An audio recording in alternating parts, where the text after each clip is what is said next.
नासिम वज़ीर आज़म शहबाज शरीफ़ चयो आहे त IMF जे वधीक हिकु प्रोग्राम जी ज़रूरत आहे। उन खां सवाइ गुज़ारो न थींदो। कर्ज़ खणी पघारूं ॾेई रहिया आहियूं, केसिताईं कर्ज़ वारी ज़िंदगी गुज़ारींदासीं।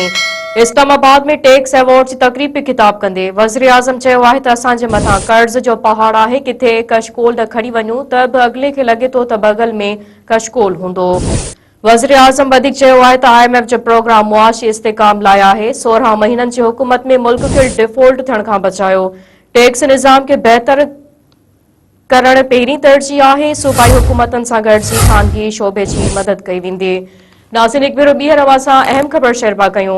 वज़ीर आज़म शहबाज शरीफ़ चयो आहे त IMF जे वधीक हिकु प्रोग्राम जी ज़रूरत आहे। उन खां सवाइ गुज़ारो न थींदो। कर्ज़ खणी पघारूं ॾेई रहिया आहियूं, केसिताईं कर्ज़ वारी ज़िंदगी गुज़ारींदासीं।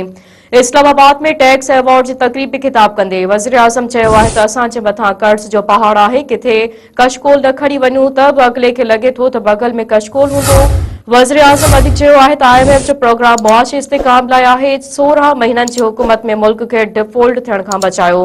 टैक्स निज़ाम खे बहितर करण पहिरीं तरजीह आहे। सूबाई हुकूमतनि सां गॾिजी ख़ानगी शोबे जी मदद कई वेंदी।